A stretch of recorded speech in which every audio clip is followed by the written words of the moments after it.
Magandang umaga, magandang tanghali, magandang gabi, mga dabarakas ko dyan sa Pinas, mga boxing fans, at mga kapwa ko OFW, saan man panig sa mundo. Ngayon mga dabarakas, binabati ko itong mga heavy equipment operator, itong mga operator ng bulldozer, backhoe, at kung ano-ano pa. Mga dabarkads, kumusta po kayo dyan at mag-ingat po kayo sa trabaho. Ito na mga dabarkads, ang gusto ko sa inyong i-share. Noong mga nakaraang araw, ipinakita ko sa inyo itong mga humahamon sa ating pambansang kamao. At ilan dyan mga dabarkals tinanggihan na ng kampo ni Manny Pacquiao. Ito pa isa mga dabarkals na humahamon sa ating pambansang kamao na itong si Marcos Maidana. Ito po mga dabarkals ay isang magaling na boxing. Ito po ay kariretiro lamang at nakatakdang bumalik sa boxing ngayong taon. Ngunit hindi po sila nagkaintindihan ng PBC boxing promotion at bumalik po sa pagriretiro. Pero mga dabarkas, ito ang kanyang sinabi. Handa raw siyang bumalik sa boxing kung bibigyan daw siya ng pagkakataon na lumaban dito sa ating pambansang kamao, si Manny Pacquiao. Bago natin mga dabarkas palawigin ang discussion dito kay Marcos Maidana, hayaan nyo muna akong bigyan ko kayo ng konting impormasyon dito sa boxingerong ito. Tingnan po natin ito pong boxing record ni Marcos Maidana. Ito pong si Marcos Maidana ay mayroong napaka-impressive boxing record mga dabarkads. Hindi po basta-basta boxingero to. Hindi po pipitsuging boxingero itong si Marcos Maidana. Mayroon po siyang total fight na 40. 35 po rito mga dabarkads ay panalo. Mayroon po siyang 31 knockouts. Pagmasdan niyo po ito mga dabarkads, ito pong knockout niya, 31 po. Siyam lang po mga dabarkads doon sa mga nakakalaban niya ang hindi niya na-knockout. At meron po siyang 5 talo. Ilan po sa mga tinalo nitong si Marcos Maidana ay ito pong si Eric Morales na nakasagupo rin po ng ating pambansang kamao. Naandyan din po itong si Adrian Broner na nakakalaban din po nitong si Marcos Maidana at tinalo rin po ito ni Marcos Maidana. Tinalo rin po ni Marcos Maidana itong si Victor Ortiz.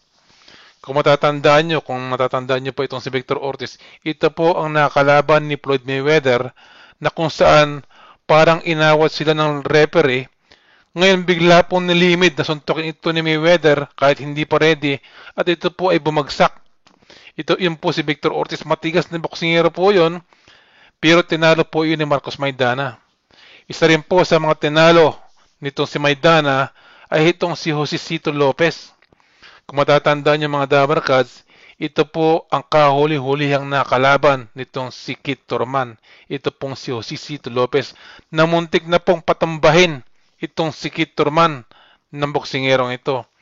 So kung titingnan nyo mga dabarkads, hindi po talaga basta-basta boksingero at mga nakalaban nitong si Marcos Maidana.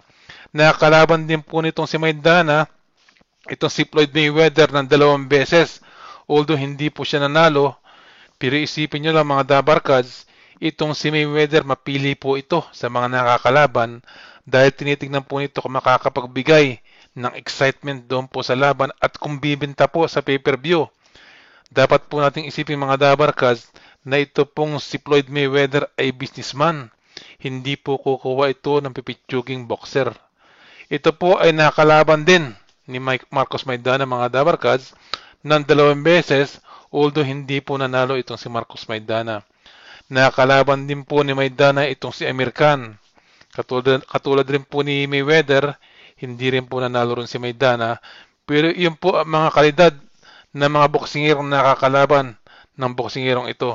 Matitindi po mga dabarkads, hindi po basta-basta.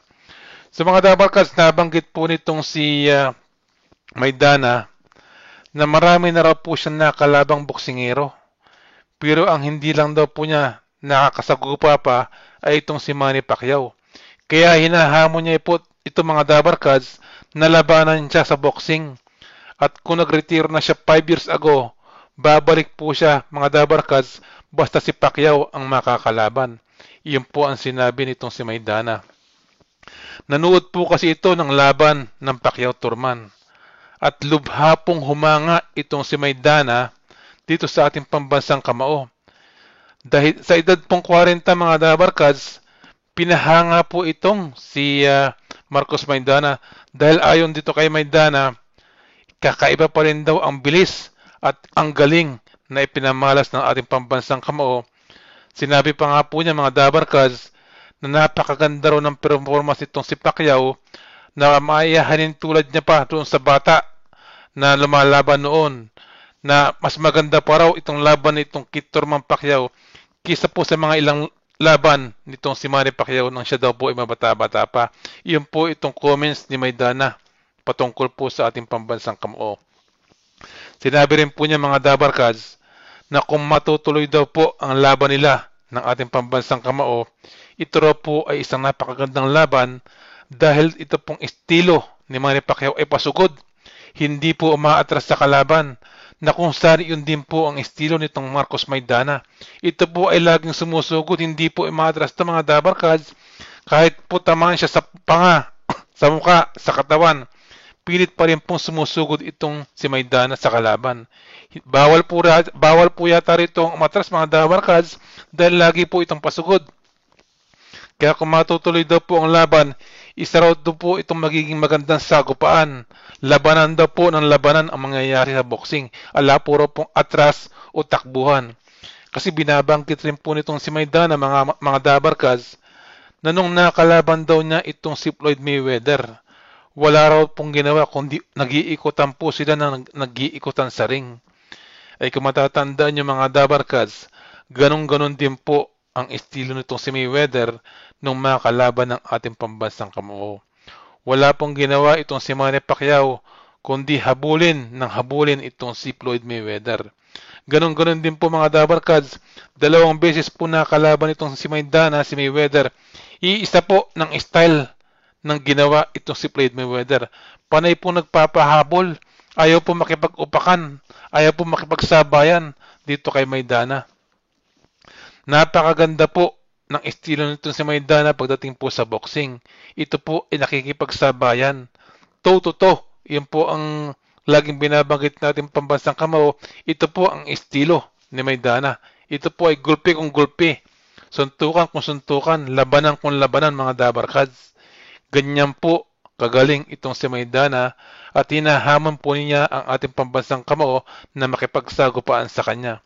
Dahil katulad po ng sinasabi ko kanina, lahat daw ng magagaling ay nakalaban niya na at gusto naman daw niyang subukan kung pwede siyang makipagsagupaan dito sa ating pambansang kamao.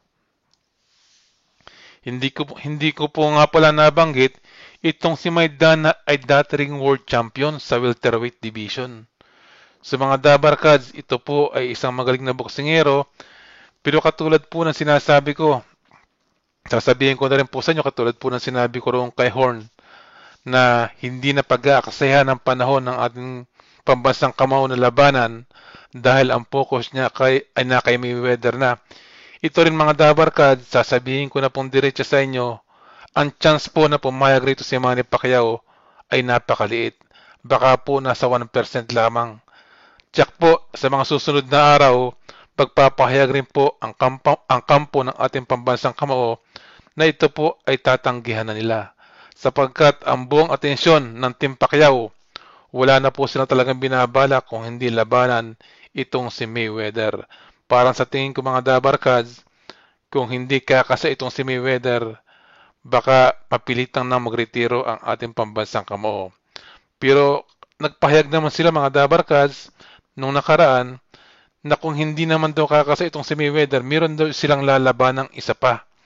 Pero hindi pa nila binubunyag kung sino yun mga dabarkads.